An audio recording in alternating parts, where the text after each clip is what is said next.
नमस्कार।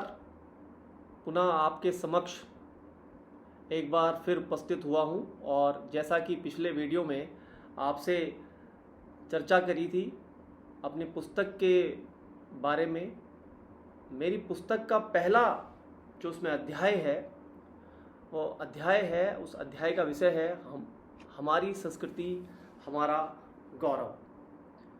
और इस विषय को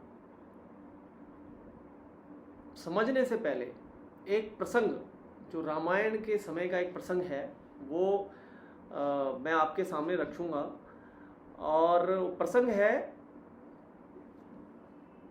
लक्ष्मण जी और श्री रामचंद्र जी के बीच का संवाद है।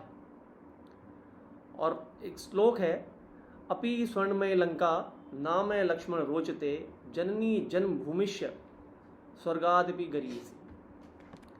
यानी भगवान राम लक्ष्मण से कहते हैं कि भले ही ये लंका, क्योंकि लक्ष्मण जी कहते हैं कि भ्राता श्री ये लंका जो कि सोने की है और विश्वकर्मा जी ने इसको बहुत ही सुंदर लंका है, बहुत ही सुंदर स्थान है, रमणीक स्थान है और सोने की है। विश्वकर्मा जी ने इसको बड़े अच्छे से बनाया है, तो हम इसको छोड़कर क्यों जा रहे हैं। ये उस समय का संवाद है। तो रामचंद्र जी, भगवान श्री रामचंद्र जी कहते हैं भले ही ये लंका सोने की है, लेकिन भ्राता लक्ष्मण मुझे इस लंका में कोई रुचि नहीं है। क्यों? क्योंकि जो जन्मभूमि है यानी भारत, वो स्वर्ग से भी महान है। अब आप ये सोचिए कि यहाँ पर स्वयं देवी देवता भी साक्षात निवास करते हैं। इसलिए भारत की ये केवल और केवल विश्व में एक ऐसी, आप ये कह सकते हैं, एक ऐसा देश है जहाँ पर इतनी कल्चरल डाइवर्सिटी है और इतनी भिन्नता होने के बावजूद भी एकता है।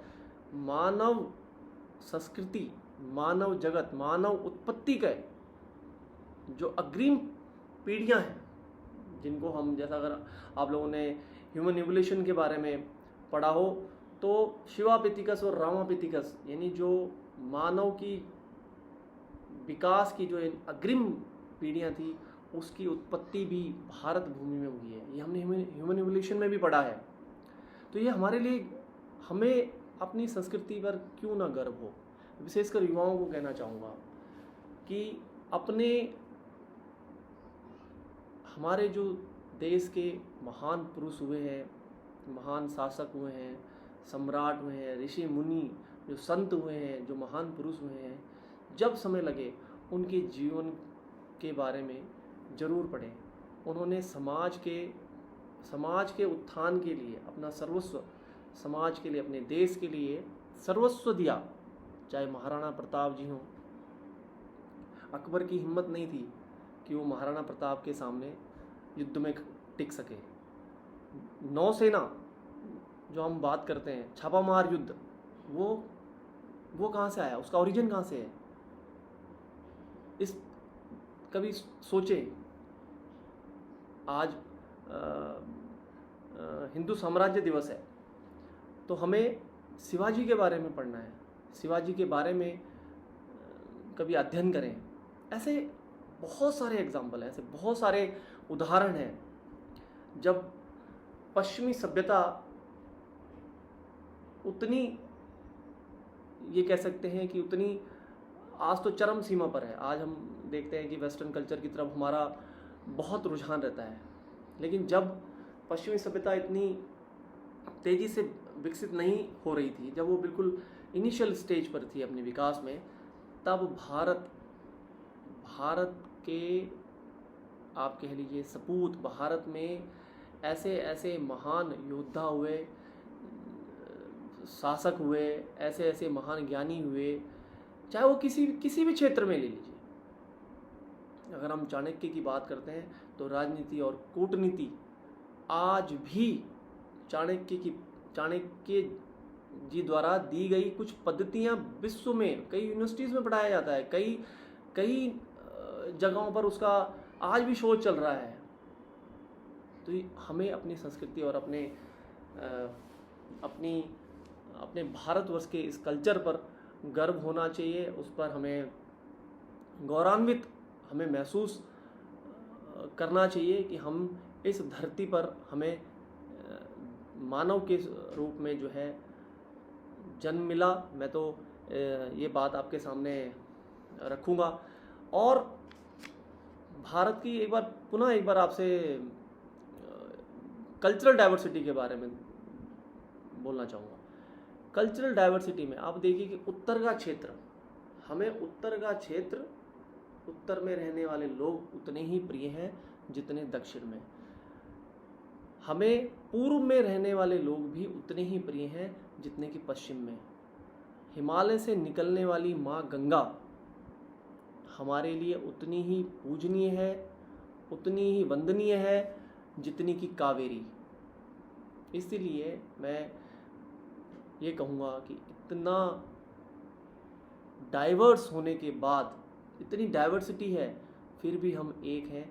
ये कहीं ना कहीं भारत की विशेषता को दर्शित करता है, भारत की इंटीग्रिटी को दर्शाता है, भारत की इंक्लूसिवनेस को दर्शाता है और भारत की मानवता के जो मानव के प्रति, मानव की अपने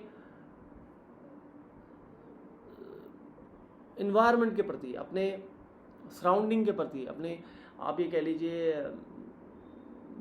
अपनी धरा, अपने जो सराउंडिंग है उसके प्रति, ये हम भारतीय संस्कृति में सीखते हैं। कभी आप मनन कीजिएगा, कभी आप इसको एनालाइज कीजिएगा कि आज मेडिकल साइंस में भी हम एक विषय जो कि अभी WHO द्वारा कुछ ही वर्ष में, विशेषकर कोविड के आने के बाद एक नया कंसेप्ट आया है होलिस्टिक, जिसको हम बोल रहे हैं वन हेल्थ का कंसेप्ट। वन हेल्थ का कंसेप्ट मैं कहूँगा कि मेरे ये अपने अध्ययन से जब मैंने इसके बारे में थोड़ा पढ़ा तो मैं इस पर बड़ा गौरवान्वित महसूस करता हूँ कि ये जो वन हेल्थ का कंसेप्ट है ये कहीं ना कहीं सनातनी है, सनातन की देन है। बस इसको हमें वैज्ञानिक तरीके से एक्सप्लोर करने की आवश्यकता है। ऐसे कई सारे विषय हैं, यानी हम केवल अपने बारे में अपने बारे में नहीं सोचते, हम एनवायरनमेंट के बारे में भी सोचते हैं। हमारी जीवन शैली ऐसी है, हम जब सुबह उठते हैं संध्या काल में तो सबसे पहले क्या करते हैं, पृथ्वी का वंदन करते हैं, बाकायदा श्लोक पढ़ते हैं, वंदना करते हैं। उसके बाद जब हम स्नान करते हैं तो अपनी सभी नदियों का स्मरण करते हैं, क्योंकि जल की इम्पोर्टेंस वो क्या दर्शाता है। जल के यानी जब हम स्नान करते हैं तो क्या श्लोक पढ़ते हैं, गंगे यमुनेशो गोदावरी सरस्वती नर्मदे सिंधु कावेरी जलस्मिन् सन्निधि कुरु। यानी हम कहीं ना कहीं उस श्लोक से अपनी जो पावन नदियां हैं उनकी स्तुति कर रहे हैं, वो वंदनीय है। उसके बाद जब हम भोजन ग्रहण करते हैं तो भोजन मंत्र पढ़ते हैं। यानी कहने का मतलब, आप भोजन कहाँ से आता है, सॉइल से, यानी आप सॉइल के बारे में सोचते हो, आप उस मिट्टी के बारे में सोचते हो जहाँ से भोजन आता है, आप जल के बारे में सोचते हो। तो हुआ ना होलिस्टिक, हुआ ना वन हेल्थ का कंसेप्ट सनातनी।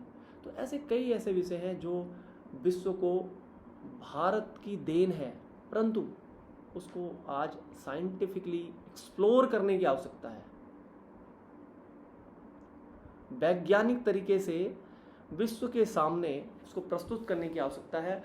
और जितना जब हमें लगे और जिस विषय पर हमें लगे, मैं वीडियो के माध्यम से आपके समक्ष हमेशा कुछ ना कुछ विषयों को लेकर आता रहूँगा।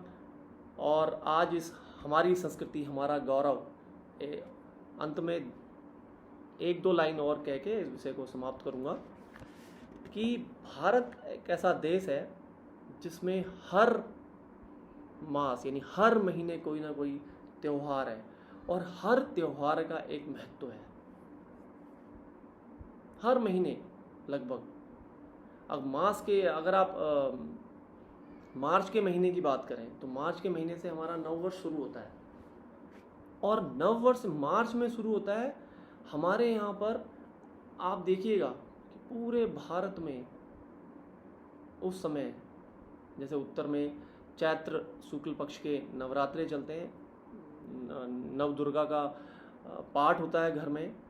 हर भारत के हर कोने में उस समय कुछ ना कुछ त्यौहार, कुछ ना कुछ हम मनाते रहते हैं।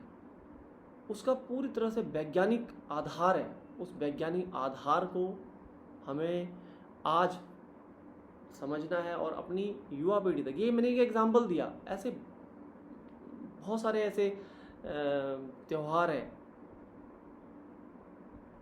ये एक केवल मैंने एक ऐसा एग्जाम्पल दिया, और भी ऐसे हैं जैसे संत महात्माओं की, महापुरुषों की जयंतियाँ, ये पूरे साल भर चलता है। यानी इतना आनंदित, पूरा वर्ष इतना आनंदित उस तरह से बनाया गया है, यानी उसका जो पंचांग है वो उस तरह से बनाया गया है कि मानव, मैं तो कहता हूँ कि वो तो स्ट्रेस में तो रहने का कोई सवाल ही पैदा नहीं होता। अगर हर माह ही इतना आनंदित रहता है व्यक्ति, क्योंकि कुछ ना कुछ कल्चरल होता ही रहता है। तो हमें अपनी संस्कृति, अपने भारतवर्ष के कल्चर को, जो कि क्या है, समग्र, हमारा विचार समग्र है, हम हॉलिस्टिक वे में काम करते हैं, हॉलिस्टिक अप्रोच है जीवन की। इस हॉलिस्टिक अप्रोच को आज हम विश्व पटल पर भारत की इस हॉलिस्टिक, इस इंक्लूसिवनेस की जो हमारी जो पद्धति रही है उसको हम पूरे विश्व में फैलाएं, ऐसा मेरा आप सभी से निवेदन भी है। और वीडियो को आप लाइक करें। अगर आपको कंटेंट पसंद आता है तो आप ज़रूर उसमें अपनी सजेशन भी दें। धन्यवाद।